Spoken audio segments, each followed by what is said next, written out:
There was an idea to face tank 3 Chunguses in the Division 2 without using the big shield. So you are not limited to using a pistol, giving you a wider selection of weaponry. And no, you do not need anything from the Dark Zone or the Raid. You can use this tank build with your weapon of choice. So, are you interested to find out more?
Welcome back to Jumpstart Gaming. The build we have for you today has such a massive dose of survivability, it's having its own gravitational pull, influencing me to select it whenever I open my loadouts. I mean, ignoring my shameless self-promotion, what's not to like? You get to use Scorpio, the exotic shotgun, which is the best exotic in the game for PvE. With this setup, this shotgun pumps out 900,000 damage at 130 rounds per minute. The magazine holds 7 rounds. 8 with maxed out SHD. Having the full buff from Memento will take your total damage to 1.1 million. It also comes with 15% weapon damage, 12% damage to armor, and 10% critical hit damage. Oh, yeah. And if you are new to the game, all you need to do is get to level 55 in Season 7. If you miss it, you will have to farm for it in the general loot pool. You should know that the perks on the Scorpio is extremely good. So good that it feels like it's a parting gift from Ubisoft. What is genuinely staggering is this gun can literally stagger your enemy. It applies shock, poison, and disorientation, disrupting the enemy's attack and directly reducing the amount of damage you receive. And on the last shot, you get 20% additional damage, a good way to fully express your vengeance, and to dismiss your target with extreme prejudice. And if the enemies are not shooting at you as much, your survivability is improved tremendously. Of course, it does not prevent you from running out of ammo. For secondary, I am using a classic M1a. You can use any weapon of your choice to have a full coverage. I have good experience with the classic M1a, so that's my weapon of choice. This build has 0 protection from elites, but it performs extremely well. There are 3 key game mechanics here to face tank the 2 Chunguses. The obvious one is to disarm them. The second is about shield repair, which we'll discuss right after this. Guess what's the third? I will share it later, so please watch through to the end. When you can face tank 2 Chunguses at legendary difficulty, you are unstoppable.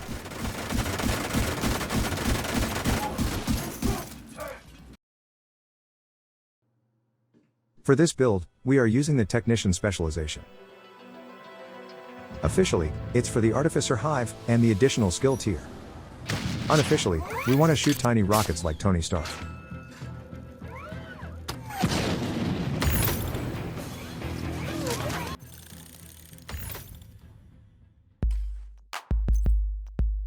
With the Technician Specialization, we get to use the Artificer Hive.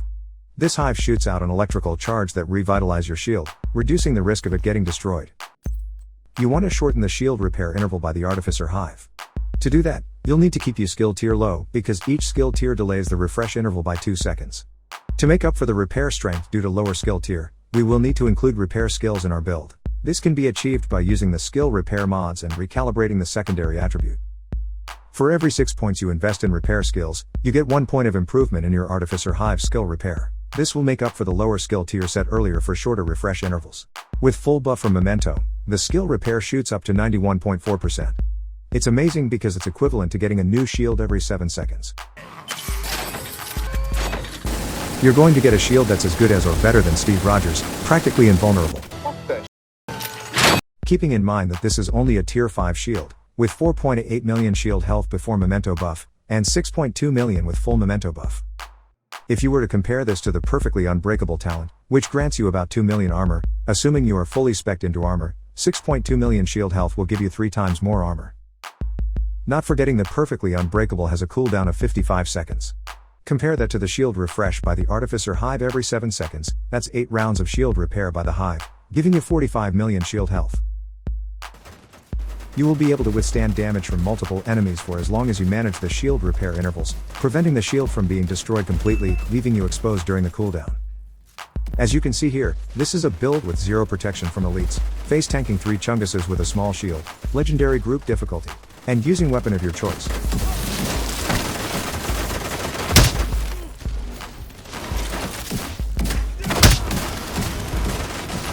But if you're too good to use a shield, or you prefer parading Skyclad, perhaps even maximizing your protection against one enemy type, well, there's no limit to what you can do. You probably know it by now that we are using the Memento Backpack, which provides 3 core attributes for weapon damage, armor, and skill tier. Enemies you kill drop a trophy, and when it is collected, you receive a short-term and a long-term buff. The short-term buff lasts for 10 seconds and it's scaled with the number of core attributes equipped. For each red core, you get 5% weapon damage. And for each blue core, you get 10% bonus armor. Also, your skill efficiency is increased by 5% for each yellow core. The long-term buff is a separate buff. For every trophy or stat collected, you gain an additional 1% weapon damage, 1% skill efficiency, and 0.1% armor regeneration for 5 minutes. Accumulating up to a maximum of 30 stacks. These buffs provide you a ton of survivability and damage output. With this build, you pick up the trophies as soon as they drop, while you rearrange your enemy's face with surgical precision using your shotgun. As for the chest piece, we are using the Bellstone Armory for the additional armor regeneration. We have 5% armor regeneration in total, 1% from the Bellstone chest piece, 3% with a fully buffed Memento backpack, and 1% from the Foundry Bulwark gear set. With the repair skills you have on this build, this provides you with 70,000 armor regen every second, which is equivalent to having 3 tier 1 healing drones or about 1.5 tier 6 healing drone. It's amazing because you are getting free healing. Before we go any further, I would like to let you know that we have a few options for the chest piece and the backpack. And we will go through that after we cover the gear set in a minute. The first piece of the Foundry Bulwark gear is the Heat Mask, which is recalibrated for weapon damage and optimized for repair skills. The second piece of the Foundry Bulwark gear is the Crucible Gauntlets, giving us 10% total armor, recalibrated for weapon damage and repair skill. The third piece of the Foundry Bulwark gear is the Anvil Tool Belt. 3-piece bonus comes with 1% armor regen and 50% shield health. It is recalibrated for armor and repair skills. The final piece of the Foundry Bulwark gear is the Hammer Guards, giving us the set bonus Makeshift Repairs. With Makeshift Repairs, whenever you or your shield take damage, 20% of that amount is repaired to both, over 15 seconds. Now that we have covered the build, let's look at some options to customize it to your liking. For the chest piece, if you do not need the 1% armor regen from the Bellstone Armory, you can swap it out for the named chest piece, Hunter Killer, with Perfect Intimidate, gaining 5% additional total weapon damage. And if you have a crit build, you may consider using a Cheska chest piece with Obliterate. To provide more protection for your team, the named chest piece Pointman is a good option. With Perfect Vanguard, using a shield will grant 50% of your armor as bonus armor to your teammates for 20 seconds. If you need more consistent bonus armor for the Intimidate to proc, perhaps consider using Bloodsucker or Adrenaline Rush with protection from elites or repair skills. And if you want more shotgun weapon damage, a Badger Tough backpack with Adrenaline Rush is also a good option. And finally, if you need protection from elites, having them on the chest, backpack and mask will reduce more than a third of the damage from elites. But don't go silly investing 6 slots to get the maximum protection against one enemy type.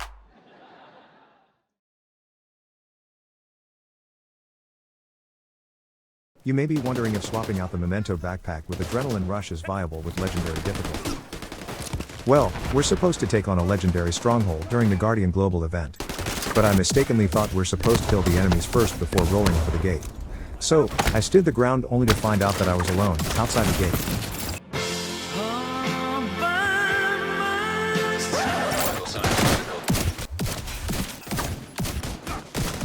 Long story short, I managed to kill all the enemies at the gate. And that's the dreaded Guardian event, with difficulty catered for a 3-person group. Earning the commendation patch for unkillable due to miscommunication. Before we go, here's the last game mechanic we spoke about face tanking Chunguses earlier. This is inspired by Loki. Please to get help. What? No, it's great. It works every time. It's humiliating. Get help! Please! Help him! If you notice, my shield is not being damaged when the front Chungus stands up. He is blocking the shots for me. Sort of like a free meat shield. The Chungus behind then moves a little to the right to get a better angle. So if you can throw a get help, just do it.